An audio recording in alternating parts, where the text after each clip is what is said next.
माता की जय हो। आज मैं आपको पौष मास के कृष्ण पक्ष की एकादशी कथा सुना रही हूँ। जो भी भक्त एकादशी कथा पढ़ते हैं, सुनते हैं, वो इस वीडियो को ज़रूर देखें। आपको भी मदद मिलेगी और सभी को मदद मिलेगी।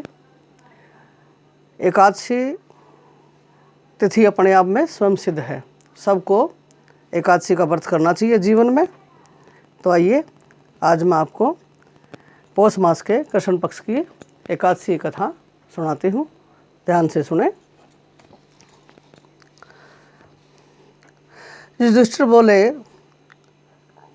कि हे भगवान, पौष मास के कृष्ण पक्ष की एकादशी का क्या नाम है? इस दिन कौन से देवता की पूजा व विधि है, यानी किस देवता की पूजा की जाती है और विधि किस प्रकार है, यह सब समझाइए। श्री कृष्ण भगवान बोले कि हे राजन, मैं आपके प्रश्नों का उत्तर देता हूँ। दान देने वाले की अपेक्षा मैं व्रत करने वाले से प्रसन्न हूँ। अब आप इस एकादशी व्रत का महात्म सुनो। पौष मास के कृष्ण पक्ष की एकादशी का नाम सफला है। इस एकादशी के देवता शम नारायण भगवान हैं। इसका पूर्वोत्तक विधि अनुसार व्रत करना चाहिए। जो पहले विधि से आप करते हैं उसी विधि से व्रत करना चाहिए और नारायण जी की पूजा करनी चाहिए। जो मनुष्य एकादशी व्रत तथा मेरा पूजन करते हैं वे धन्य हैं। सफला नाम की एकादशी में मुझे ऋतु के अनुकूल फल अर्पण करें, अर्थात नारियल, नींबू, अनार, सुपारी आदि और धूप, दीप, पुष्प आदि से मेरी 16 प्रकार से पूजा करें। इस दिन दीपदान तथा रात्रि को जागरण करना चाहिए। इस एकादशी व्रत के समान यज्ञ, तीर्थ और दूसरा कोई भी व्रत नहीं है। मनुष्य को 5 सहस्त्र तपस्या करने से जो पुण्य मिलता है वह पुण्य भक्तिपूर्वक रात्रि जागरण सहित सफला एकादशी के व्रत करने से मिलता है। हे राजन, अब आप सफला एकादशी की कथा ध्यानपूर्वक सुनिए।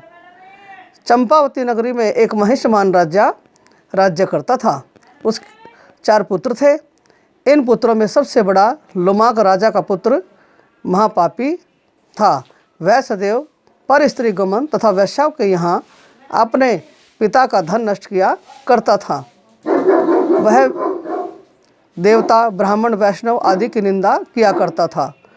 जब पिताजी को अपने बड़े पुत्र के बारे में समाचार ज्ञात हुए तब उसको अपने राज्य से निकाल दिया।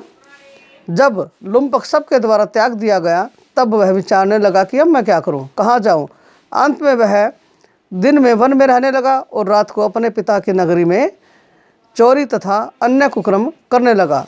जिस वन में वह रहता था वह भगवान को अत्यंत प्रिय था। उस वन में एक बहुत पुराना पीपल का वृक्ष था। सब देवताओं का क्रीड़ा स्थल था। इसी वृक्ष के नीचे लुम्पक रहता था। कुछ दिनों के पश्चात पौष मास के कृष्ण पक्ष की 10वीं के दिन वह वस्त्रहीन होने के कारण शीत मतलब ठंड में मूर्छित हो गया। रात्रि को न सो सका और उसके हाथ पैर अकड़ गए। उस दिन वह रात्रि बड़ी कठिनता से बीती, यानी उसने बिताई, परंतु सूर्य नारायण के उदय होने पर भी उसकी मूर्छा न गई।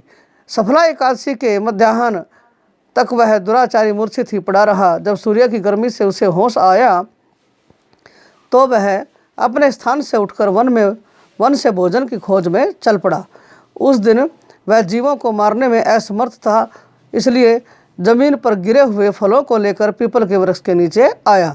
जब सूर्य भगवान अस्तांचल को प्रस्थान कर गए तब फलों को पीपल की जड़ के पास रख कर कहने लगा कि हे भगवान, इन फलों से आप ही तृप्त होवें। ऐसा कहकर वह रोने लगा और रात्रि को उसे नींद न आई। इस महापापी के व्रत तथा रात्रि जागरण से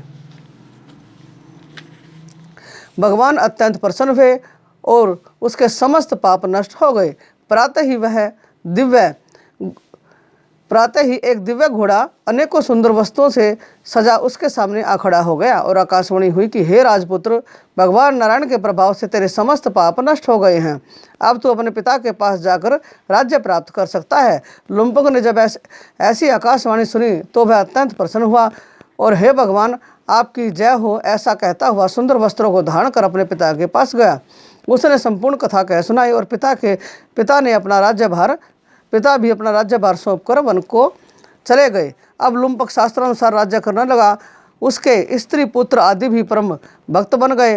वृद्धावस्था आने पर वह अपने पुत्र को गद्दी दे भगवान का भजन करने के लिए वन को चला गया और अंत में विष्णु लोक को गया। भक्तिपूर्वक जो मनुष्य सफला एकादशी का व्रत करते हैं वे अंत में मुक्ति पाते हैं। जो मनुष्य भक्तिपूर्वक सफला एकादशी का व्रत नहीं करते हैं वे पूंछ और सींग से रहित पशु तुल्य हैं।